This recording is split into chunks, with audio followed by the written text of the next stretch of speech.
Assalamualaikum warahmatullahi wabarakatuh. Halo semuanya, apa kabar? Semoga senantiasa dalam keadaan sehat walafiat ya. Iya. Ya, jumpa lagi dengan saya Ronald dan Dewi. di channel Ronald Huta Galung, khususnya dalam membahas topik sharing parenting bersama Coach Ronald dan Coach Dewi. Nah, spesial di video kali ini kita punya satu topik bahasan menarik yang ini penting sekali untuk teman-teman infokan ketahui ya. ya, kita infokan Teman-teman karena semua. ini adalah hal yang sudah banyak yang menunggu. Ya, oke. Tentang apakah itu? Tentang seperti apa konsep Brilli Kids Leadership School for Elementary. Iya, jadi tahun ajaran baru nanti, insya Allah di bulan Juli tahun 2021 kita untuk perdana launching ya sekolah dasar untuk siswa di Brilli Kids Leadership School. Nah, saat ini kita akan share dengan ayah bunda di rumah dengan teman-teman semua seperti apa sih kemudian konsep yang kita rancang untuk sekolah ini, atau lebih jauh lagi kenapa kemudian harus ada sekolah dasar untuk siswa di Brilli Kids Leadership School. Oke, nah kita akan mulai dari mana? Kita akan mulai dulu dari mengapa ya. Pasti ini adalah pertanyaan yang banyak ditanyakan oleh orang-orang. Mengapa harus ada yang namanya Brilli Kids Leadership School? Alasannya apa? Kemudian sekolah ini ada. Nah, mungkin Bunda Dewi bisa cerita itu. Mengapa Brilli Kids School hadir, Iya. khususnya di Gorontalo? Oke. Nah, ada beberapa alasan dan alasan utamanya adalah berangkat dari sebuah visi ya. Visi, oke. Jadi untuk sekolah leadership sendiri kami sudah merancang sebuah visi jangka panjang, di mana kalau saya boleh cerita ya tentang visi sekolah ini, visi sekolah Brilli Kids adalah menjadi sekolah leadership nomor 1 di Gorontalo yang fokus pada pengembangan pendidikan untuk menyiapkan anak menjadi seorang pemimpin di masa depan. Nah, kemudian berangkat dari visi itu, kami berdua kemudian berasumsi bahwa kalau hanya sampai pada tataran sekolah PAUD atau kelompok bermain dan TK, maka masih sangat jauh kemudian bisa menciptakan seorang figur pemimpin yang bisa menjadi pemimpin ideal di masa depan. Karena setelah sekolah PAUD tersebut masih banyak jenjang pendidikan yang nanti akan dilalui oleh anak-anak ini. Karena kebutuhan itu pula, maka kemudian kita beranggapan bahwa harus ada sebaiknya ada kelanjutan pendidikan di level selanjutnya setelah PAUD yang kemudian bisa memfasilitasi anak-anak untuk mengembangkan skillnya ataupun belajar bagaimana kemudian menjadi seorang pemimpin di masa depannya nanti. Itu alasan utamanya. Selain kemudian ada alasan lain adalah kami pengen menghadirkan satu konsep pendidikan yang berbeda di Gorontalo yang mungkin selama ini hanya boleh kita lihat atau kita intip-intip dari media sosial ataupun dari tayangan informasi yang beredar di luar sana, yang itu letaknya bukan di Gorontalo. Nah, pada kesempatan ini kami berdua sepakat untuk yuk kita bawa suasana atau value pendidikan dengan cita rasa ataupun dengan konsep berbeda di Gorontalo, agar orang di Gorontalo, khususnya anak-anak di Gorontalo juga punya kesempatan ya. Mempunyai pengalaman bagaimana kemudian mendapatkan pendidikan dan layanan pendidikan yang juga sama seperti di kota-kota besar lainnya. Itu sih Coach, dua hal penting yang kemudian melatar belakangi kenapa kemudian sekolah dasar Brilli Kids ini akhirnya kita buka tahun ajaran baru nanti. Ya, jadi untuk mengulanginya ya, bahwa visi dari Brilli Kids Leadership School ini adalah bagaimana menjadi sekolah ya leadership nomor 1 di Gorontalo yang bertujuan untuk mengembangkan keterampilan kepemimpinan di dalam diri anak agar mereka kemudian bisa siap menjadi pemimpin di masa depan. Jadi kalau gambaran sederhananya ya, kita ingin bagaimana para alumni dari sekolah Brilli Kids Leadership School ini satu ketika di momen mereka menjadi pribadi yang dewasa, mereka adalah pemimpin-pemimpin bangsa, mereka adalah pemimpin-pemimpin di perusahaan, mereka adalah pemimpin di dalam organisasi yang basic kemampuan mereka di dalam memimpin itu mereka sudah bentuk sejak saat mereka mereka masih kecil ya. kecil seperti itu. Nah, bicara soal kepemimpinan, tentunya bukan hanya dalam skup bagaimana seorang kemudian menjadi leader atau pemimpin di suatu instansi atau perusahaan, tapi bagaimana kemudian dia bisa menjadi pemimpin untuk dirinya sendiri. Yeah. Nah, ini kemudian yang menjadi karakter utama yang menjadi pembeda ya, ataupun yang penciri di sekolah Brilli Kids Leadership School, di mana anak-anak dilatih atau dikenalkan, kemudian dikembangkan sikap memiliki karakter seorang pemimpin yang itu dimulai dari dia memimpin dirinya sendiri. Ya, jadi kadang-kadang begini Bun, ada asumsi bahwa sekolah kepemimpinan artinya orang-orang ini atau anak-anak ini akan diajarkan bagaimana memimpin orang lain. Padahal pondasi di dalam kepemimpinan itu adalah bagaimana kita memimpin diri sendiri gitu. Jadi fokus utama sebenarnya di dalam Brilli Kids Leadership School ini adalah pembentukan karakter.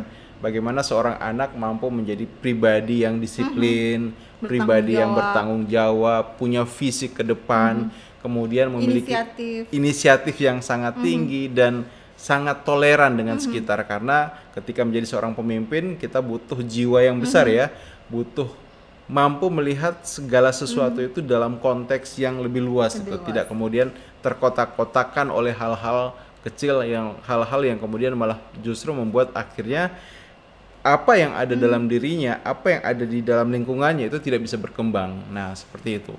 Oke. Nah, sekarang bagaimana metode ataupun kurikulum yang diterapkan nanti di Brilli Kids Leadership School? Iya. Nah, kurikulum ya, kalau kita bicara kurikulum, kami juga sepakat bahwa kurikulum yang akan digunakan tetap mengacu pada kurikulum nasional yang berlaku di Indonesia.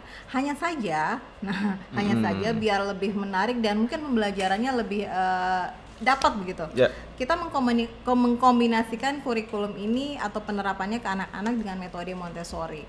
Nah, khusus untuk metode Montessori itu di sekolah PAUD itu juga sudah berjalan kurang lebih hampir masuk tahun kedua, sehingga kemudian saya pikir karena metode ini juga terlihat sangat aplikatif dan manfaatnya banyak, maka ketika sekolah dasar kami buka, kami ikut menyertakan metode Montessori ini untuk membekali anak dengan hal-hal yang dibutuhkan dalam pembelajarannya di bangku sekolah dasar nanti.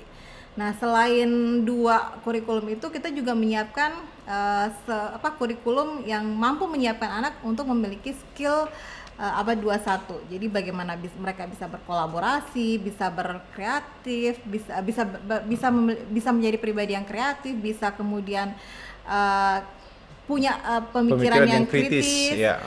Sama kemudian mereka bisa berkomunikasi dengan baik. Jadi karena ini juga salah satu bagian bagaimana membentuk anak untuk menjadi seorang pemimpin, maka skill abad 21 ini juga kami rasa tepat untuk kemudian di-combine sebagai salah satu kurikulum penciri di sekolah dasar Brilli Kids Leadership School. Nah, selain yang 3 tadi, untuk pembinaan karakternya sendiri kami mengacu pada 7 habit yang menerapkan 7 pilar utama bagaimana seorang anak ini bisa belajar menjadi seorang pemimpin yang dimulai dari memimpin dirinya sendiri.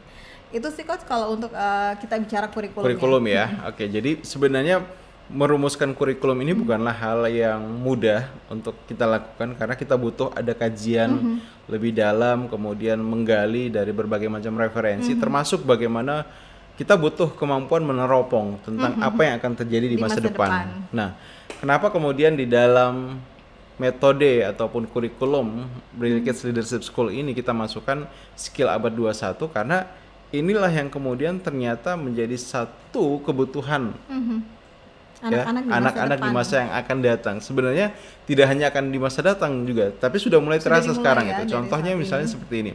Kalau dulu sistem pendidikan masih memfokuskan pada bagaimana anak-anak memiliki kecerdasan, memiliki hafalan yang kuat terhadap berbagai macam ilmu pengetahuan sehingga ketika mereka diuji, ya mereka bisa menjawab soal-soal itu. Nah, di masa depan banyak masalah itu banyak masalah yang muncul merupakan masalah-masalah baru, bukan masalah-masalah yang pernah ada ataupun sudah sifatnya berulang. Sehingga yang dibutuhkan saat itu di masa depan adalah mereka-mereka yang tidak hanya kemudian menyelesaikan masalah dengan apa yang mereka hafalkan, tapi mereka bisa menyelesaikan masalah dengan cara berpikir kritis terhadap apa yang mereka hadapi, kemudian kreatif di dalam menemukan solusi, sehingga dari berpikir kreatif, berpikir kritis dan kreatif itulah kemudian solusi-solusi baru bisa dihadirkan dan menjadi solusi untuk masalah yang ada saat itu. Nah, jadi inilah kenapa kemudian kami di Brilliant Kids Leadership School fokus pada bagaimana pembentukan karakter dan kapasitas maupun keterampilan-keterampilan tadi yang akan sangat bagus untuk menunjang bagaimana anak ketika mereka akan menjadi pemimpin di masa depan, seperti itu. Nah, kalau konsepnya sendiri gimana, Bun? Nah, konsepnya sendiri kami banyak banyak mencari tahu, kemudian melakukan riset, bahkan secara sengaja berkunjung ke sana ataupun jadi dari perjalanan yang sering kami lakukan ke berbagai tempat, itu sekaligus kami lakukan untuk melakukan survei apalagi nih kemudian yang butuh kita tambahkan agar kemudian pendidikan anak khususnya di Gorontalo itu bisa maksimal. Sehingga kemudian lahirlah sebuah konsep namanya Sekolah Brilliant Kids Leadership School, di mana konsep jumlah anak dalam satu kelas itu dalam istilah minim ya, atau semi privat. Jadi semi privat tuh. Khusus untuk sekolah dasar sendiri kami hanya akan memfasilitasi 16 anak dalam satu kelas yang didampingi dengan 2 orang guru. Nah, penentuan jumlah ini pun berdasarkan riset kami bahwa semakin sedikit jumlah anak di kelas ataupun kuotanya tidak terlalu banyak, maka proses pendampingan pada anak akan lebih maksimal. Mungkin ayah bunda di rumah bisa membayangkan kalau mungkin di situasi kelas klasikal di mana jumlah anak misalnya biasa kalau rata-rata ya di sekolah itu ada di antara 28 sampai 30 35 satu kelas itu. Nah, otomatis peran guru di dalam kelas tidak mungkin akan memfasilitasi satu demi satu anak untuk bisa dimaksimalkan pembelajaran di kelas. Kalaupun bisa itu paling tidak full ya. Tidak full, ya. Makanya kemudian kami beranggapan bahwa oke, kita ciptakan sebuah kelas minimalis dengan tujuan bahwa setiap anak di dalam kelas itu diharapkan bisa mendapatkan perlakuan yang sama ataupun pendampingan yang maksimal selama berada di dalam kelas. Yang berarti dengan perbandingan ya, kalau misalnya satu kelas 16 orang dengan 2 guru, berarti satu guru itu kemudian punya tanggung jawab ya untuk anak. Bisa mendampingi 8 anak gitu. Nah, seperti itu konsepnya. Ya. Nah, alasan kedua kenapa konsepnya minimalis seperti itu juga agar membuat suasana kelas lebih tenang. Ya. Kan tipikal anak satu dengan anak yang lain beda-beda. Nah, di tengah keunikan tipikal mereka ini, kalaupun mereka kemudian bertemu dengan banyak orang di dalam satu ruangan yang sama, bisa kemudian kemungkinan untuk muncul gaduh atau konflik ataupun suasana yang ramai ada. Makanya untuk meminimalisir itu kami meminimalis jumlah anak dalam satu kelas. Itu kalau kita bicara dari jumlah anak yang kami rancang sebagai konsep pembelajaran di sekolah SD Brilliant Kids Leadership School. Nah, di Brilliant Kids Leadership School juga kita sudah siapkan kelas Montessori ya. Jadi anak-anak itu setiap hari atau mungkin seminggu berapa kali belajar Montessori? Setiap hari. Jadi contohnya ya, ketika mereka sedang belajar matematika tentang konsep dasar dari penjumlahan misalkan atau pengenalan angka, maka mereka bisa mengeksplor langsung mengkombinasikan tema hari itu dengan menggunakan alat atau media dari Montessori. Jadi kalau tipikal pembelajaran di Montessori adalah sistem hands on, jadi tangan langsung kemudian bisa bekerja, merasa bagaimana cara, contoh ya coach, kalau misalkan pada umumnya ketika mengajarkan bagaimana anak kemudian bisa ingat angka 5 dari mencoba menuliskannya, kemudian diulang-ulang angka 5 itu seperti ini caranya atau contohnya. Tapi ketika kita masuk pada metode Montessori, bukan kemudian bagaimana anak sudah bisa mengulang atau mengikuti pola bagaimana menuliskan angka 5, tapi terlebih dahulu dikenalkan dengan bagaimana sih tekstur atau kembali ke cara menuliskannya, tapi bukan kemudian langsung menggunakan spidol atau pensil yang dituliskan di atas kertas ataupun papan, tapi dimulai dari anak meraba. Kira-kira angka 5 itu seperti apa? Dimulai Teksturnya dengan seperti apa? tekstur. Jadi angka itu kemudian Dibuatkan plate-nya dalam namanya ada huruf yang dibuat dalam kartu-kartu dari dengan tekstur media kasar, kayu, kemudian ada media teksturnya, sehingga ketika anak Menyentuh. diminta untuk tracing ya, tracing huruf ini, dia akan ingat karena bukan cuma satu indera saja yang bekerja atau dua, tapi juga melibatkan beberapa indera. Salah satunya adalah indera perabanya. Ini akan lebih mudah masuk ke ingatannya dibanding dia hanya mengikuti pola bagaimana caranya menuliskan angka 5. Jadi itu akan setiap hari karena mengkombinasikan pembelajaran dengan kurikulum nasional dengan Montessori. Ya, jadi kalau misalnya di dalam kurikulum kemudian ditargetkan anak bisa baca, maka proses pendekatan anak belajar baca di Braille Kids Leadership School itu adalah menggunakan pendekatan Montessori.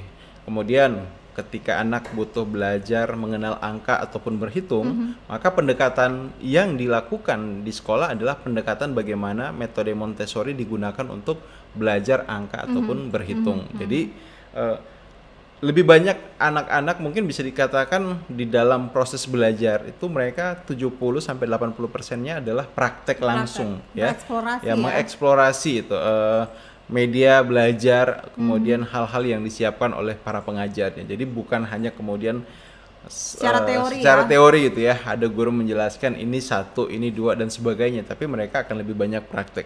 Kenapa lebih banyak praktek? Karena kita butuh ingat kembali bahwa otak manusia itu sangat-sangat sensitif, apalagi dengan panca indera ya. Apapun yang kemudian ditangkap oleh kelima indera kita itu akan menguatkan memori ataupun menguatkan pesan yang diperoleh, dan ketika pesan yang diterima itu kuat, maka akan dengan mudah untuk kemudian ketika informasi itu butuh untuk dikeluarkan ataupun dipaparkan kepada orang lain. Nah, jadi itu konsep kenapa kemudian kita memilih pendekatan Montessori ya di dalam proses pembelajaran yang ada gitu. Nah, ada juga orang tua yang tanya, Bun, misalnya nanti ada ekskulnya nggak? Karena ini biasanya yang akan menjadi hal menarik ya di sekolah-sekolah, karena selain anak-anak belajar apa yang misalnya memang wajib mereka pelajari berdasarkan aturan yang diberikan oleh pemerintah, nah tapi kita pengen juga sebagai orang tua anak-anak itu punya banyak pengalaman dan kemudian punya keterampilan lain itu. Nah, keterampilan lain inilah yang kemudian bisa difasilitasi oleh ekskul yang ada di sekolah. Nah, Bunda mungkin bisa cerita itu. Kira-kira akan ada ekskul apa saja itu di Braille Kids Leadership School? Iya, kalau kita bicara ekskul berarti kan kita bicara tentang bagaimana pengembangan atau penelusuran minat anak ke depannya. Nah, untuk ekskul sendiri kami sudah merancang beberapa aktivitas yang akan menjadi bagian dari ekstrakurikuler anak selama bersekolah. Nah, saya pengen share beberapa saja ya sebagai bocoran di awal. Jadi kalau di sekolah Braille Kids nanti itu akan ada beberapa ekskul, diantaranya ada ekskul public speaking, science clubs, kemudian ada English camp. Jadi ketiga ekskul ini kami rumuskan berdasarkan untuk menopang ya kebutuhan nanti bagaimana kemudian anak bisa punya skill abad 21. Karena di skill abad 21 anak dituntut untuk bisa berkomunikasi dengan baik dan lebih kreatif, maka ekskul public speaking ini kami hadirkan untuk melatih bagaimana kemudian anak bisa punya cara berkomunikasi, bukan saja dengan berkomunikasi secara sehari-hari dengan baik, tapi bagaimana dia bisa menyampaikan pesan di umum, di publik secara formal maupun informal secara baik dan terstruktur. Kemudian science club lebih pada kemudian mendekatkan anak ke alam, membuatnya melihat banyak hal-hal menarik dan ajaib yang itu hadir lewat sains sebenarnya, kemudian bisa kita dapati di kehidupan sehari-hari. Yang terakhir adalah bagaimana anak bisa tertarik ataupun masuk ke kelas ekstrakurikuler English Camp, di mana ya kita tahu bersama bahwa bahasa Inggris saat ini bukan hal yang biasa saja, tapi bukan menjadi nilai tambah atau yang Iya, unik lagi, tapi sudah menjadi nilai standar. standar itu. Maka bagaimana kemudian anak ini bisa segera menyesuaikan dan kemudian bisa menjadi warga dunia, maka mau tidak mau bahasa Inggris ini bisa dijadikan salah satu bahasa utama ya, selain kemudian bahasa ibunya di bahasa Indonesia. Nah, karena tujuannya tadi kita menciptakan visi besarnya dalam menciptakan seorang anak yang bisa menjadi pemimpin di masa depan, tentunya skill untuk bisa bercakap-cakap ataupun punya kemampuan di dalam bahasa Inggris ini menjadi sangat penting untuk dibekali kepada mereka. Itu saja bocorannya. Akan ada banyak ekstra lain, tapi kita sambil jalan akan menginformasikan kepada ayah bunda di rumah. Iya, jadi kemudian target kita adalah bukan hanya membuat anak-anak yang sekolah di Brilli Kids Leadership School ini menjadi pemimpin di daerahnya ataupun secara nasional, tapi kita memberikan mereka kesempatan untuk bisa jadi mereka akan menjadi pemimpin dunia ya. Karena ke depan yang namanya kolaborasi, kemudian interaksi lintas negara itu menjadi sesuatu yang akan sangat-sangat mudah dan sangat-sangat biasa. Dan disinilah sebenarnya kita penting untuk mulai menyiapkan anak-anak kita untuk bagaimana mereka mulai dari saat ini sudah menjadi warga dunia dengan cara membekali mereka kemampuan berkomunikasi secara global. Oke. Ya, seperti itu. Nah, satu pertanyaan Bun yang mungkin juga tetap banyak orang tanyakan. Kira-kira kalau dengan di Brilli Kids Leadership School proses pembelajaran agama anak ada nggak gitu? Karena ada beberapa orang tua yang tanya, dia pengen anaknya kemudian bisa seimbang, artinya dalam pembentukan karakter, kemudian penguasaan terhadap keterampilannya jalan, namun tetap dari sisi spiritual keagamaan juga tidak tertinggal. Nah, mungkin Bunda bisa cerita itu konsep pembinaan agama ya, spiritual untuk anak-anak di Brilli Kids Leadership School akan seperti apa? Iya. Nah, kalau menuju ke kurikulum nasional, memang untuk pendidikan agama sendiri menjadi salah satu mata pelajaran utama yang harus dirapatkan anak selama mereka bersekolah. Untuk kemudian melengkapi kebutuhan itu, kami juga tetap memfasilitasi anak, sekalipun kami punya latar belakang murid yang general ya, jadi tidak mengkhususkan pada salah satu agama saja.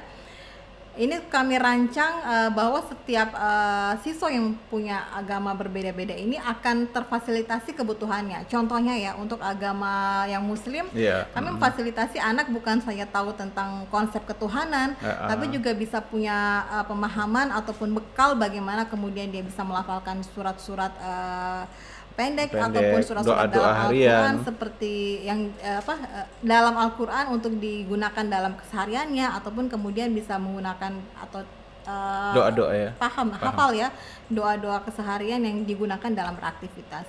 Nah, untuk agama yang lain juga kami menyiapkan konsep yang sama. Kami akan menghadirkan guru yang khusus di bidang tersebut, sehingga masing-masing anak walaupun punya latar belakang agama yang berbeda-beda, tapi tetap terfasilitasi untuk masalah pendidikan agama selama bersekolah nanti. Yang utamanya adalah kami menciptakan Brilli Kids Leadership School ini sebagai tempat untuk orang belajar tentang bagaimana memimpin diri sendiri, memimpin orang lain, dan mengutamakan yang namanya rasa respect, rasa saling menghargai, menghormati, dan bagaimana punya kecintaan tinggi terhadap negara kesatuan Republik Indonesia. Nah, inilah yang kemudian menjadi dasar dari kenapa sekolah ini kemudian hadir seperti itu. Mungkin ada yang mau ditambahkan lagi, Bun? Apa ya? Intinya tujuan kemudian kenapa Brilli Kids Leadership School baik PAUD maupun SD ini hadir di Kota Gorontalo, kami berdua berasumsi bahwa dengan sedini mungkin kemudian kita bisa menyiapkan atau menyegajakan kemudian menyiapkan anak-anak ini, maka kedepannya akan lebih mudah bagi anak ini untuk beradaptasi dengan lingkungan. Jadi kalau mungkin saat ini ayah bunda lihat ada orang yang susah berubah karena kurang termotivasi ataupun malas belajar, akan lebih tantangannya akan lebih besar ketika kita merubah atau berusaha merubah seorang anak yang itu usianya sudah jauh dari SMP lah atau SMA. Tapi kemudian kami beranggapan sedari kecil atau sedini mungkin kemudian anak ini dikenalkan dengan konsep ini, maka konsep ini kemudian akan menjadi habit ya, atau tinggal di dalam dirinya lebih lama, sehingga akan lebih mudah membentuk dirinya menjadi seperti apa anak itu yang kita harapkan di masa depan.